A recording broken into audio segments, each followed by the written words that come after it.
We're here today to talk about the Maryland Soil Health Card. This was developed by Jim Brewer a year or two ago to create an easy-to-use tool for farmers to evaluate their soil health in the field in just a matter of 15 to 20 minutes. Here we have on the third page the actual measurement tool itself. So it's broken into 7 different indicators, and we'll go through each of those. And then we have across the top 3 descriptive ratings. So this is all very qualitative. The first one on the list here is surface residue. And surface residue is just the amount of crop material that's left on the soil surface after harvest. And what we're looking for is a high level of surface residue because that protects the soil surface during rainfall events. So our 3 ratings here are good, which is more than 60% visible at various stages of decomposition on the soil surface. Fair, 30 to 60% visible, non-decomposed residue on the soil surface. And poor, 0 to 30% visible, non-decomposed residue on the soil surface. So again, we want more. More is better in this case. We're going to use our small grain reference photos here. And we're just going to look down and see which one best matches these different levels of residue. We're probably less than 60%, so that puts us in the fair category.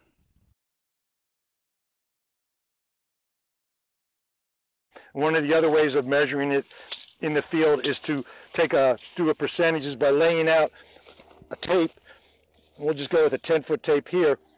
And then if you counted every half foot on this tape, that would be 20 counts that are possible. And then of course you would just sit there and multiply that up to reflect 100 to get your percentage. And it's basically looking at every 6 inches and looking down and seeing if I have some residue. So I have one at 6 inches here. I don't have one at 1 foot. 18 inches I have residue.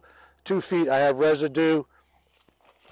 2.5 feet I have residue. 3 feet I have residue. 3.5 feet I have residue. 4 feet I have residue. 4.5 I don't. 5 I don't, etc. And that way you can come up with a percentage of basically how much residue you have left on the surface. Another good point that we to bring up is that not only measuring the point where you hit dead residue, but even live living plants act as a residue. The next measure we're going to talk about is infiltration. Infiltration is the rate at which rainfall is able to get absorbed into the soil profile. We're looking for a high rate of infiltration. Taking about the size of an egg, breaking it down, and what we're trying to do is we add a little bit of water. We don't want it real muddy, and we're trying to break down all those aggregates that we have here, those little particles of sand, silt, and clay that are glued together to make the aggregation in that surface layer, and trying to feel it more homogeneously, what it's going to feel like with our soil texture, which is a relationship of the portions of sand, silt, and clay particles. And basically you can throw it up in the air, and if it stays a stable ball, then you know you don't have a coarse texture. You don't have a sand texture, basically. And then the next thing is to run it over the top of your forefinger, and depending upon the length of the ribbon that falls into your hand, you can tell whether you have a medium texture, mildly fine texture, mildly coarse texture, or fine texture. In this case here, we're a little bit over an inch, inch and a half, and that falls into the medium category, along with the fact that this is a very smooth soil here. USDA texture of this would be a silt loam.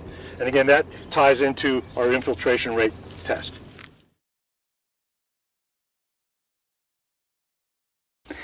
So we've dug our roughly 3-inch hole here. It's a little bigger because we had a bigger shovel, but that's not a problem. We want it to be fairly uniform with a bottom that's been kind of roughed up and scarified, because as you're digging it, a lot of times you'll kind of smear or shear the soil, and that creates infiltration problems that weren't there before we dug the hole. So once we have our hole, we're going to pour in about 1 inch of water, and we're going to time how long that takes to infiltrate. So I've got my ruler here. I've got my stopwatch app up and running. And when you pour it in, you want to try to be as gentle as possible. I think of it as like pouring a beer from the tap. You don't want you want to kind of get the side of the hole so that we're just not disturbing the soil as much as possible. So I'm going to start my timer as I'm starting to pour. And go right up to the 1 inch mark right there. All right, so that may take a while. So as we let that infiltrate, we're going to go on in and work on some of these other measurements.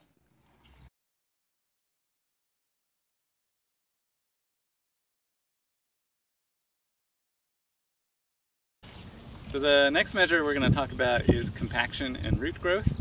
And this is actually a very high-tech tool for measuring that. Just your average wire pin flag that you can get at your farm supply store. Hold it by the top where the flag is, and we're going to see if we can get it in the soil that way. So most of the time that's probably not going to be possible, so then we can hold it about halfway down, and that's possible here. So that's already a pretty good sign. And we can keep pushing it down and see if there's any resistance that happens as we go through the soil profile. And there's not anything real obvious right here. So that's really good that we can get this flag all the way in. And of course we want to try this a bunch of different places. And right there it's getting pretty tough. And that's a pretty common depth to see a compaction layer. Depending on the history of the field and the practices used, a lot of times you will see what's called a plow pan, which is basically the depth at which the soil's been plowed, and that implement has created a shear layer over time. And that's one of the things that you'll see on a lot of farms that's really limiting root growth, and that you can try to ameliorate through things like ripping. You want to do this a bunch of different places, both in tire wheel tracks if you have permanent traffic patterns, and other areas around the field to get a sense for where the problem areas are. So on our soil health card, if you look at the compaction measurement, we have good is wire flag enters soil easily to a depth below the topsoil layer, unrestricted root penetration. So just going by the wire flag so far, I think that's probably where we are. So one of the factors that really drives a lot of the many different parts of the soil health equation is organic matter. And just like it sounds, that's the component of the soil that comes from plants and to some extent animals. So the next thing we're going to do is take a shovelful of soil, and that's going to be kind of the base for a lot of the rest of what we're going to look at in this field.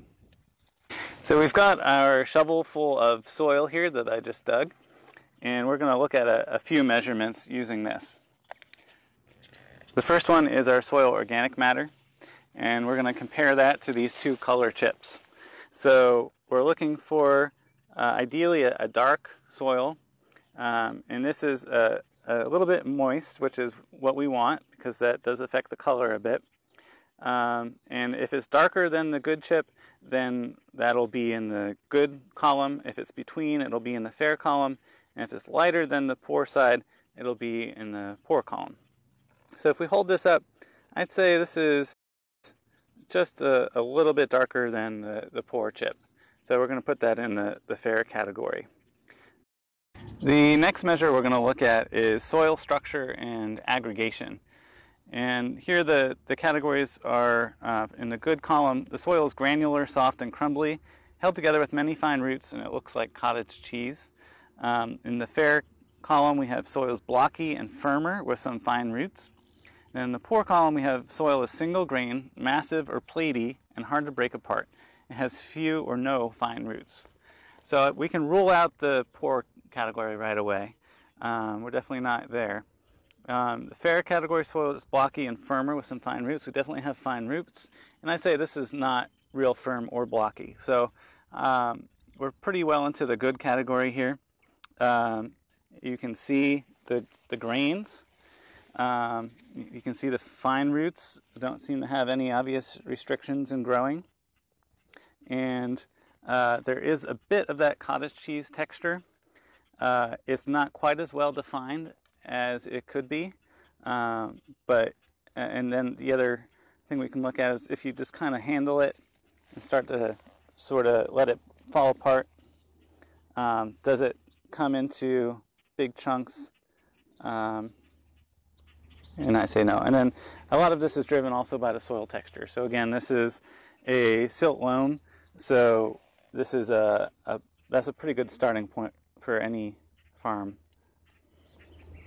The other thing we're looking for, which is the second to last category, is earthworms and macroinvertebrates. I have not seen any so far, so that's, oh, there's one. Now you have to be kind of quick because, of course, they like to hide. Generally you see worms, grubs are probably the next most common thing. Those all count. Any sort of bug or insect. Ideally you'd be doing this a few places in the field, but as it stands right now, that's in the fair category because we have between 1 and 3 macroinvertebrates that we've seen in this shovelful. Our next category is soil odor, and what we're looking for is a sweet earthy smell, something that you'd find in a garden that's just packed full with organic matter. On the other end of the spectrum is soil with a sulfurous, a rotten egg, or a kitchen sink smell.